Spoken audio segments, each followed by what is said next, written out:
All right, here we go. So today we are going to learn about universal gravitation.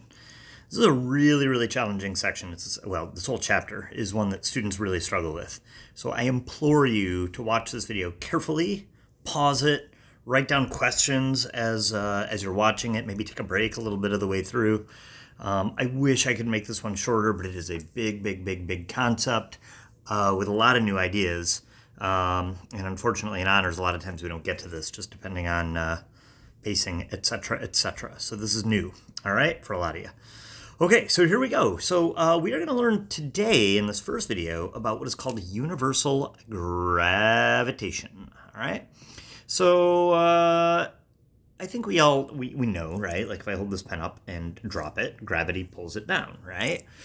And so there's this old story about Newton and the apple, right? And so as the story goes, so here's Newton, or here's the Earth rather, and there's an apple tree, right? And here's Newton hanging out, right? And he's hanging out one day looking at the moon, and he's thinking to himself, the moon seems to travel in a circle travels across the sky.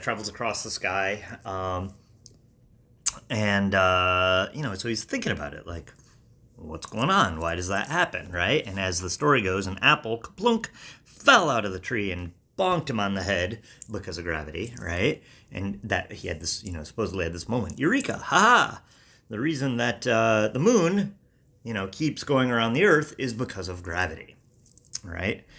And so we've learned that before, right? Here's the Earth, here's the moon, right? And centripetal force provided by gravity prevents the moon from floating away, right? And Newton, being famous for his three laws, knew forces pretty well and was able to figure out, there has to be a force on the moon to keep it from floating away, right?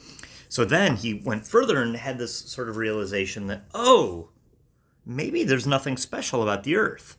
Maybe gravity attracts any two objects that have mass, okay?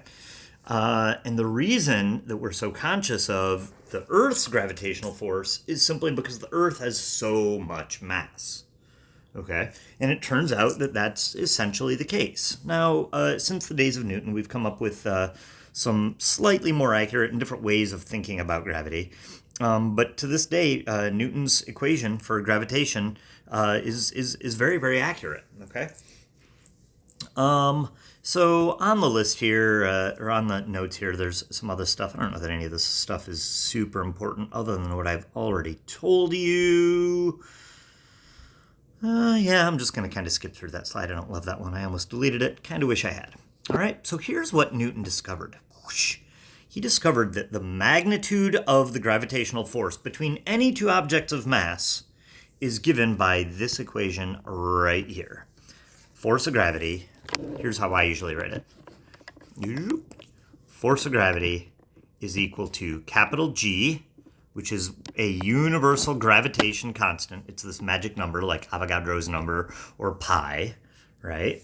Times the mass of the first object times the mass of the second object divided by r squared, where r is I don't like how I wrote this here. It doesn't say this anywhere on this page, does it? So r is the distance between the two masses. All right, and so at this point, we're simply assuming that our masses are point particles. Okay, so we've got these 2 point particles floating in space. To calculate the force of gravity between those point particles, it's this magic number g times the mass of the first particle times the mass of the second particle divided by the distance between them squared, okay? R is what is usually used here. It's not always a radius. It's just a distance. I don't know why people use R. I kind of wish we used D, but on your AP equation sheet, it's got an R. All right? So here's my two particles. Remember, in that last slide, it commented that it's an attractional force, which we know, right? Gravity pulls stuff together, right? Newton, it's an equal and opposite reaction pair, and it pulls the two objects towards one another. So occasionally you'll see it written this way. This is how you write it in unit vector notation. And so this is the magnitude of the force of gravity, and then this is a unit vector just pointing, towards the other object, okay? So ultimately, this is what you need to know. There's our equation for force of gravity, all right? I should note, what is G? So G is 6.67 times 10 to the negative 11th, And then the units just are units such that your answer comes out in newtons. All right, so G is in newtons times meters squared per kilogram squared. So when you plug it in here, this will come out in newtons. All right. Okay, so let's do an example. All right, so here, oh, my dumb face is in the way. You know what we can do? We can make me smaller. Whoop! Ah! That was fun. All right. Okay. So it says, for example, the gravitational force of attraction between 2 point particles of masses 2 and 3 kilograms separated by a distance of 0.5 meters is. So, and you can see there's a little drawing, right? Here's my two masses and the distance between them, okay, which I've for some reason called R2. I am, however, missing a decimal here. All right, so let's calculate what that force is. So our force of gravity is G times M1 times M2 over R squared. And for some reason I called this R2. I think there's a reason on the next slide why I called it R2. It's because it's the distance from mass 1 to mass 2. So you'll see in the next slide. All right, so here we go. So let's plug it in. So G, 6.67 times 10 to the negative 11th Newton meters squared per kilogram squared. That's G times M1, 2 kilograms, times M2, 3 kilograms, all divided by the distance between them, 0.5 squared. I don't know why this decimal doesn't want to stay. And that's meters. And so you can see these kilograms cancel these meters cancel this squared, right? And so we're going to end up with newtons. So now it's just plug and chug. Grab your calculator, punch it in, and the answer you get is written on this piece of paper. Turns out to be 1.6 times 10 to the negative 9th newtons. Holy moly, that's not very much force, is it?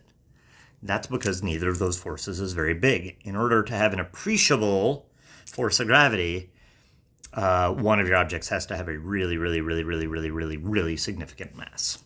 Okay, so there we go. That's gravity 101, all right? And obviously, this equation has a number of different variables. So, if I give you the force of gravity, you could solve for M1 or M2 or the distance between the two objects, all right? Moving on. Now, what if we have more than one particle? So here, I've got the same particles 1 and 2, okay? But I've added in this third green mass 3, okay? So now we want to find the net gravitational force on mass 1. So the idea is mass 1 is being pulled upwards by mass 2, so the force of gravity from object 2 on mass 1 is, well, we just found that. That's the 1.6 times 10 to the negative 9th newtons. 1.6 times 10 to the negative 9th newtons, right? And then what you could do is you could repeat that process and calculate the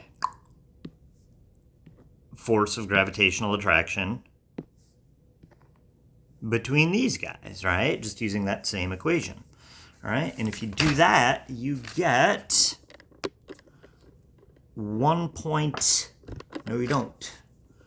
You get 3.34 times 10 to the negative 9th newtons. But this is a force to the left, right? Because it's an attractive force. So the green object, mass 3, is pulling mass 2 to the left, and it's pulling mass 1, mass 2 is pulling mass 1 up. So these are vectors. Ooh. All right, so I'm going to go ahead and put a negative in front of this and an I because it's in our horizontal I direction, right?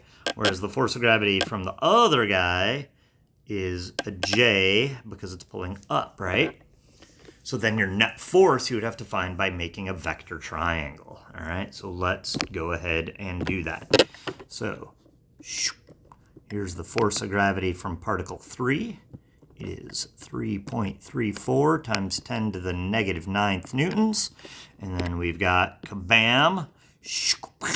Force of gravity from particle 2 is 1.6 times 10 to the negative 9th newtons. So I guess you could just write it in IJ notation, right? So negative 3.34 plus negative 3.34 I plus 1.6 J, times 10 to the 9th. But in unit vector notation, it's going to look like this. here's my net force, right? It's the vector sum of FG2 and FG3. So, you know to add vectors. So if you figure this out, you get 4.7 times 10 to the negative 9th newtons at about 26 degrees above the negative x-axis. All right. So there you go. That is how that works. All right. Cool. So, what if our objects aren't point particles? So this is where it gets a little bit ugly, guys. So bear with me. Well, all right. And write down questions. All right. So it turns out that if you have a solid uniform sphere, picture a bowling ball, maybe without the holes drilled in it, right? So you've got this uniform solid sphere. If that's the case, then you can treat it as a point particle located at the center of mass. All right. So if we assume that the Earth has uniform density, then we can treat it as a point particle just located at the center of the Earth. All right. So, for example, let's find the force of gravitational attraction between me, who has a mass of 60 kilograms, and the Earth, which has a mass of 5.97219 times 10 to the 24th kilograms, if the radius of the Earth is 6.38 times 10 to the 6th meters. So let's draw it. Here we go. Here is the Earth. It's got a mass of this. Here's me. I've got a mass, little m, of 60 kilograms. This is fairly common notation. Instead of using M1 and M2, you'll use big M for the mass of the planet and little m for the mass of the thing that's on the planet. Okay, so I'll try to make my capital M's pointy and my lowercase m's roundy. All right, now how far am I from the center? Well, that's just the radius of the Earth, which is that 6.38 times 10 to the negative, or 10 to the 6 meters.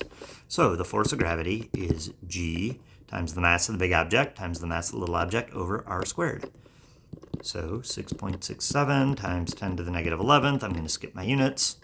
Big M is this 5.97 times 10 to the 24th kilograms times 60 kilograms. And then the distance that I am from the center of the Earth is 6.38 times 10 to the 6th. Don't forget to square it. Oh, meters squared. Plug this all in, and you get 587 newtons. It's actually, if I remember, it's like 587.4, 0.5 or something like that. Okay. Now, I already knew that. If I'd guessed, I would have said 588. Because I also know force of gravity is mass times acceleration of gravity. It should have just been 60 times 9.8, which gives you 588 newtons. Okay? And the reason it's not exact is because, the radius of the Earth varies from point to point and blah, blah, blah, blah, blah, whatever, right? Cool. So, this is actually how they calculated, I don't want to get into that. So somebody's going to ask me how he calculated the mass of the Earth. That's a conversation for another day. If you're interested, look up a guy named Henry Cavendish. He did this cool experiment to find the mass of the Earth using Newton's equation here. All right? Okay, so there we go.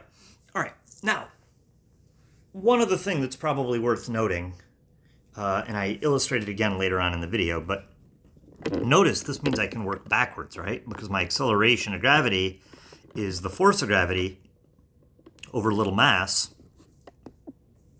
So if I take this and divide it by little mass, then I discover that the acceleration of gravity is just g times big M over r squared, right? Because if I divide by little mass, this will cancel out. All right? So that's how you can calculate the acceleration of gravity on a given planet. It's universal gravitation constant times the mass of the planet divided by the radius of the planet squared. Okay? All right. So what if we have a hollow sphere, right? Like the Earth, as we know, is solid. Not technically uniform, but solid. All right? But what if it's not? What if it's hollow, right? Like you've got this thin shell that's hollow, right? So it turns out, and this is Newton's shell theorem, all right? It turns out that if you have an object living out here, so if you're here, then we can treat our planet just like we did before. It's a point particle located at the center, okay?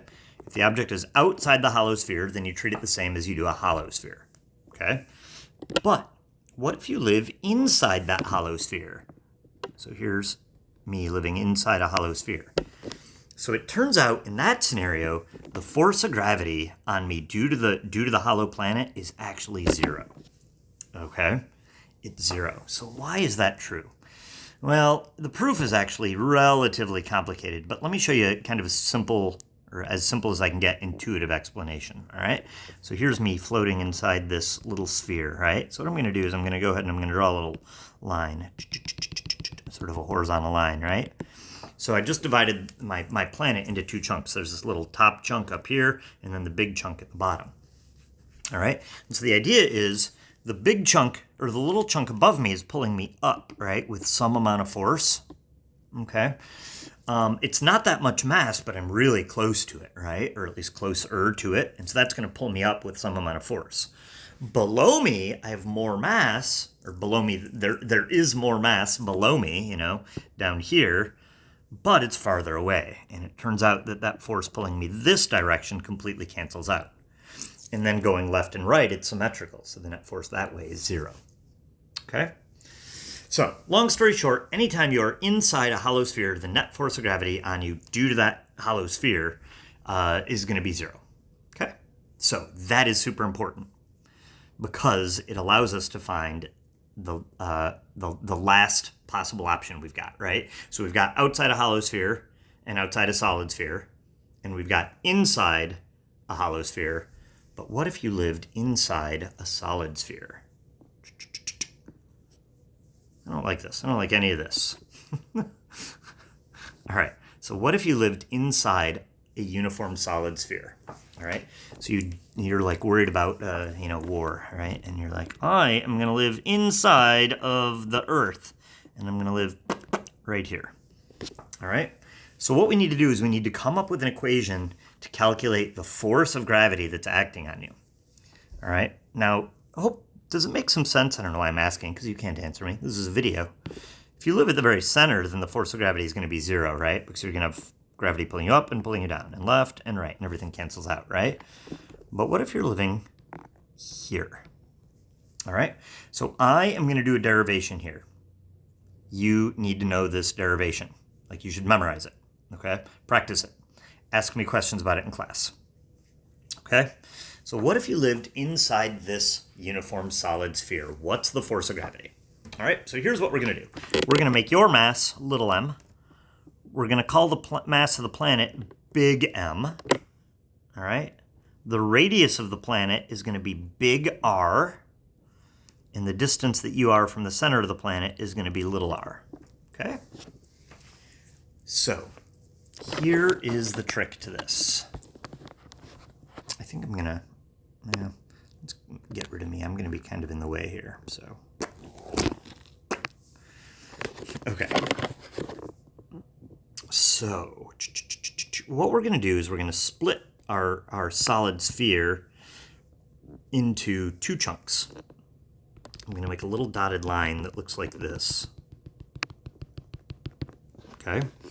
And so, now, the force of gravity acting on me is going to equal, well, what I just did is I split the Earth, or I split my planet up into 2 chunks. There's the inner part and then that outer shell. Okay? And so in the same way that you can add the force of gravity from 2 particles like this, we can add the force of gravity from those 2 chunks of our planet. There's the outer chunk and the inner chunk. All right? So this is force of gravity of the outer chunk plus the force of gravity of the inner chunk. Well, you'll notice the outer chunk, here, maybe I should color code this, right? Outer chunk. Inner chunk. All right, so the force of gravity from the outer chunk, well, that's the shell theorem that we just learned, right? This is a hollow shell. And you're just barely inside that hollow shell. So this force of gravity is simply 0 by the shell theorem. Okay? Now, what about the force of gravity from the inside chunk? Well, let's figure that out. So the force of gravity from the inside chunk is equal to G times the mass of the inside chunk. So this is no longer the mass of the planet. It's just the mass of this inner chunk, mass of inner chunk, all right, times your mass divided by little r squared, right? Because that's a solid sphere, right? So now we can treat this inner chunk, we can treat it as a point particle located at its center of mass. And the distance you are away from that is a little r, right? All right. So the problem, though, is that I don't know that inner chunk. I don't know the mass of that inner chunk, right? But here's the trick. Because it's uniform, that means it has constant density. So if I take the mass of any chunk and divide it by the volume of that chunk, I'll always get the same number. So here's what I know. I know that if I take the mass of the whole planet and divide it by the volume of the whole planet, that's the same as if I take the mass of the inner chunk and divide it by the volume of the inner chunk. Okay, and what's the volume of a sphere? Well, it's 4/3 pi r cubed. So I'm going to rearrangeify this. I'm going to skip my color coding. So this becomes mass of the inner chunk equals the mass of the outer chunk times the velocity of the inner chunk over volume, sorry. Okay. Give you a second to process that. I just solved for mi. All right, and what's volume? Well, the volume of the inner chunk is 4/3 pi times little r cubed, and the volume of the outer chunk is 4/3 pi times big R cubed. The 4/3 pi cancel. So this becomes the mass of the inner chunk is the mass of the whole planet times R cubed over R cubed. Notice, the little r is the distance you are from the center of the planet. The big R is the actual radius of the planet. So now what I can do is I can plug this back into my force of gravity equation. I don't know why I wait. You can pause if you need to think. All right, so let me clear this up. Again, you should know this derivation. All right, so here we go. So the force of gravity is just equal to the force of gravity from the inner chunk, which is G times the mass of the inner chunk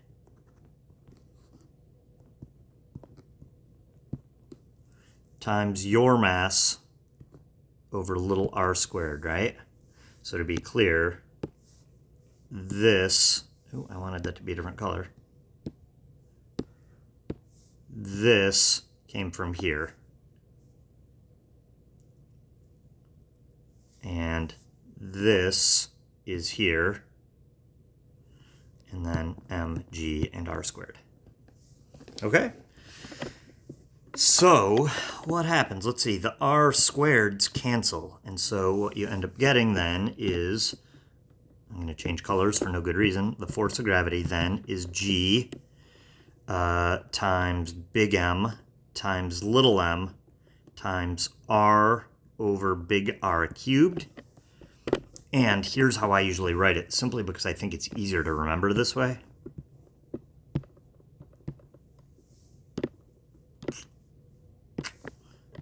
So it's G times big M times little m over R squared. Notice that's what the force of gravity would be at the surface times little r over big R.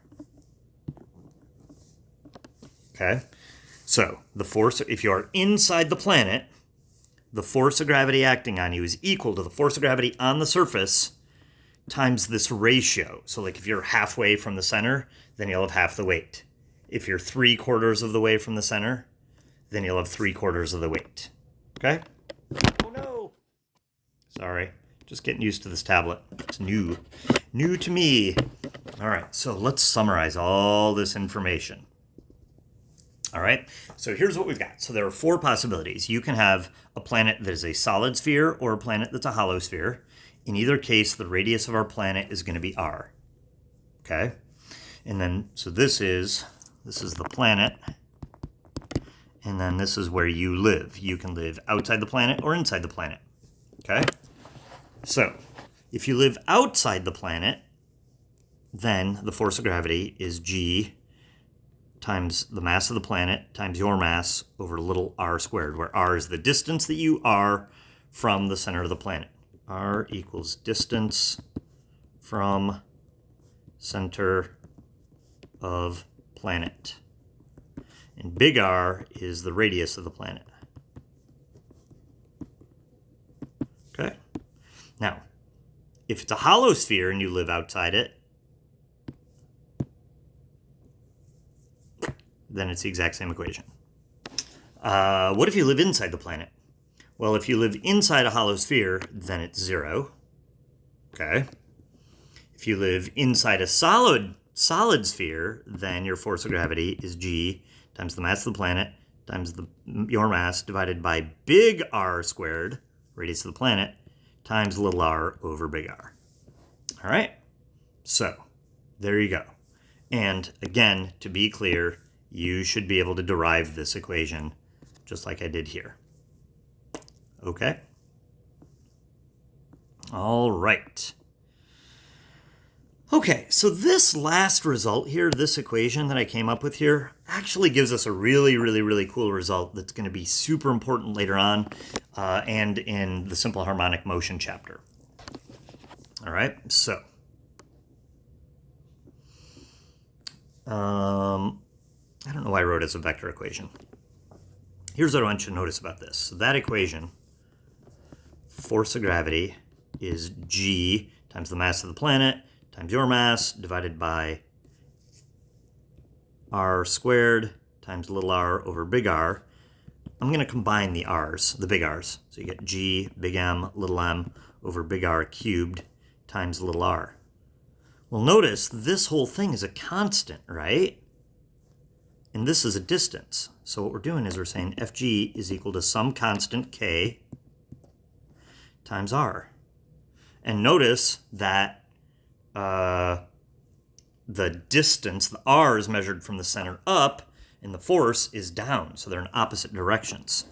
And this is the exact same thing as Hooke's law for a spring, right? Except we've used x instead of r, or r instead of x, right? And so what that means is, if you drop an object through the earth, right, the farther you are from the center, the bigger the force is, right? So you can imagine if you're inside the earth, as you move farther away from the center of the earth, that force gets bigger and bigger and bigger. And then if you let it go, it's going to oscillate back and forth just like a spring. Okay? So it turns out that the gravitational potential energy that you have inside the earth works very similar to the elastic potential energy of a spring. But I'm getting ahead of myself. We'll prove all that later on. For now, I just want you to notice that that force of gravity is proportional to the distance you are from the center. Okay? All right. You know what? I'm going to have you do this for homework. Remind me to go over it in class. Okay? Try this. Try this. Basically, what I want you to do is use the variables given to come up with an equation for the force of gravity on particle A, an equation for the force of gravity on particle B, and an equation for the force of gravity on particle C. Okay? Do your best. This is not easy, but my video is going to get too long if I do this. And it'll be a good jumping off point for questions tomorrow, because like I said, this is a challenging section. Or next time I see you. Maybe it's the weekend. I don't know. I can't predict the future. All right, let's see. So we talked about adding forces from individual particles. That's nothing big. This is basically just saying, if you've got, here's you as a point particle, right? And then you've got all these other little particles that are pulling you this way. Then you can find the net gravitational force acting on you by adding up all the individual forces of gravity, okay? Now, if you've got some sort of object like this, so here's you and a big long object, now we've got essentially an infinite number of particles pulling us this way. So we can do an infinite sum, which we often process as an integral. All right, so let's do that right here. So this is, I believe, an old AP physics problem. So what we've got here is we've got this little mass. So here's you, essentially, right? And you've got a mass m, and you're being pulled towards this planet here, this long, skinny planet that's got a mass of capital M and a length of capital L, right? And the distance that you are from that planet Now, on this thing here, I used little d, and that's going to cause us problems. So I'm going to call that, let's call it little l, okay? Which means I'm going to use little l here and little l here, all right? And so it turns out that this is the equation that will give us the mutual force of gravitational attraction between you and this long, skinny planet, okay? And we need to prove it. All right, so I'm going to erase all of this except for those little l's, all right? And let's go ahead and get rid of that little d. Okay, cool. All right, so here's the deal. What we want to do is we're going to kind of imagine splitting, what color do I want to use? Let's use red. So we're going to split this bar up into tiny little chunks, and each chunk is going to have a mass of dm and a width of dr, and it's going to be responsible for an additional force pulling the two objects together of dfg. Okay? Now, where is that particle? Well, where's that little chunk, I guess? Well, it's going to be some distance away. So I need to name my axis. So here's my axis. I'm going to have a little number line. Let's do my number line in green. Oh, I said green. So here's my origin. And here's my axis. R, right? And so the distance from here to here is r. All right. So here we go. So what is my force of gravity? Well, the force of gravity is equal to the sum. So if I move all the way across this thing and accumulate, little masses, each mass is going to add on another little force of gravity. So it's the sum of all of these little forces of gravity, right? All those little DFGs, right? And I'm going to start, if my mass is 0, then my force is 0, and I'm going to keep summing until my force gets up to Fg, right? So what is that little DFG? Okay, so what is DFG? Well, it's the force of gravity from this tiny little chunk.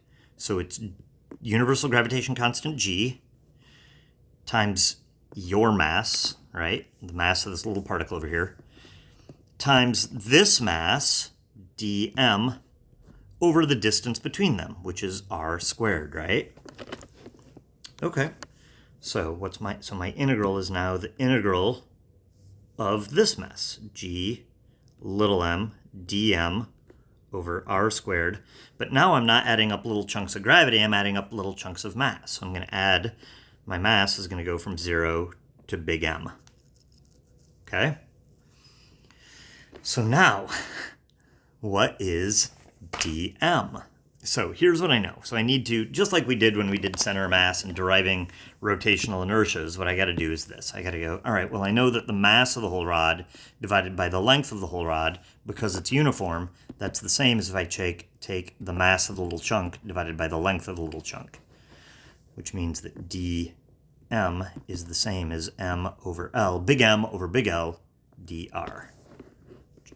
So this becomes the integral of g little m, and I'm going to substitute in dm, m over L dr all over r squared. And now I'm adding up little chunks of length. Well, what's my smallest length? Well, the smallest length at which I have any mass is this little L, right? So I'm going from r equals L to L plus L. So I'm going from L to L plus L. Yeah, I know. I'm sorry. All right. So everything in here is a constant except for little r. So this becomes g times little m times big M over L times the integral from little l to little l plus big L dr over r squared. So let's integrate. Let's see. The integral from L to L plus L of r to the negative 2 dr is negative r to the negative 1. evaluated at L and L plus L, which is the same as negative 1 over R, evaluated at L and L plus L, which is negative 1 over L plus L minus negative 1 over L, or 1 over L minus 1 over L plus L. And I guess we got to find a common denominator here, right? So let's do that. So I'm going to multiply this guy by L and L, and I'm going to multiply this guy by L plus L, L plus L. So I got L plus L over L plus L times L. Oh man, I'm sorry. L over L plus L times L. So it looks like when I put it all over the same denominator, I'm just going to get L over L plus L times little l. Okay, so that was that integral, but then we had to multiply by this, right?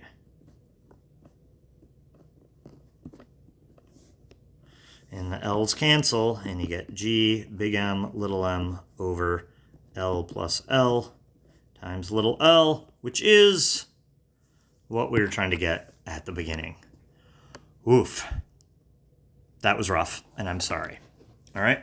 We can do a breakout session, and I can run through that with anybody who would like to join me. But you got to ask. All right? All right. I think that's it. We got one little thing, I think, here at the end, but I think I already talked about it, so I don't think I need to... Yeah, so we already talked about the fact that you can take this to find your acceleration of gravity by dividing by little m. All right? I don't think we need to do anything else on this. There's some extra info here. It just shows you that the density of the Earth changes as you get farther from the center. All right, here's the last thing we got to do. So it turns out that your weight is different at the equator than it is at the North Pole because of the Earth's rotation. Okay? And probably the easiest way to see this is by using an extreme case. All right? So it says, find the apparent acceleration of gravity at the Earth's equator and at the North Pole if a day on the Earth is only 3 hours instead of 24 hours. This is the last example in this video, all right? So here's the deal. So at the North Pole, you're just spinning in place, right? So there's no centripetal force on you, right? So here's a top view of the Earth. So here's the Earth, here's the North Pole. So here's you spinning, right? So the acceleration of gravity there is going to be g times the mass of the Earth divided by the radius of the Earth squared. Okay?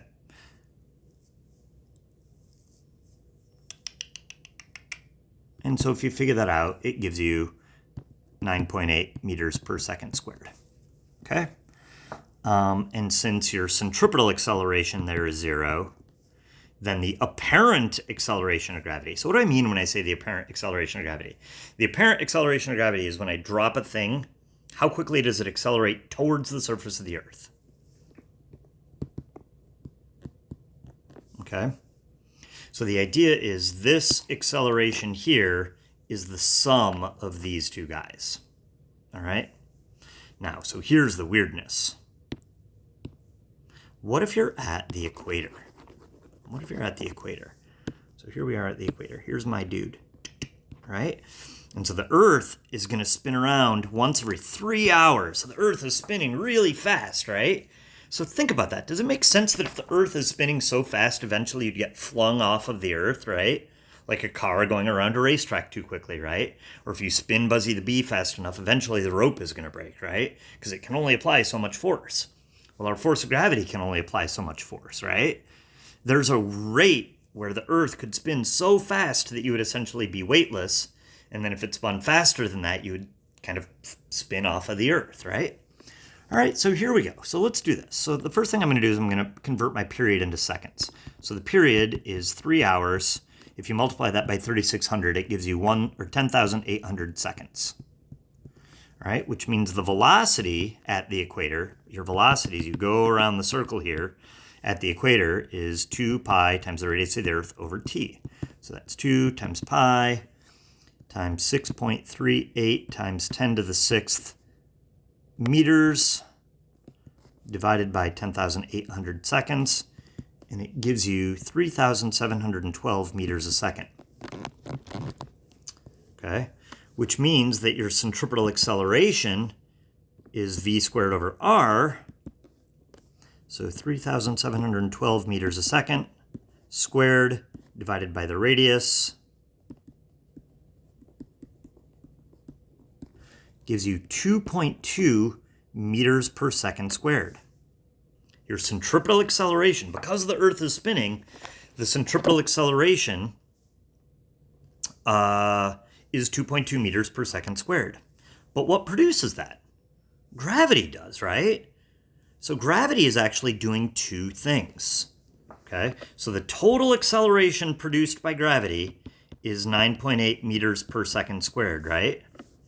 And that's equal to my centripetal acceleration plus the apparent acceleration of gravity, right? It's keeping me moving in a circle and pulling stuff closer to the Earth. So 9.8 meters per second squared is equal to 2.2 meters a second squared, right? Because this acceleration produces both the centripetal acceleration to get you going in a circle, and it pulls you closer to the surface of the Earth. So g here turns out to be only 7.6 meters a second squared. So stuff would fall more slowly at the equator if the Earth was spinning faster.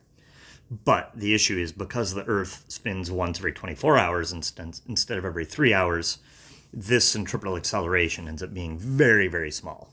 Okay? In fact, I guess, well, yeah, whatever. Okay, cool. So I think that's it. That is it. Oof. Good work. Please ask me questions tomorrow, because holy wow, I say to you.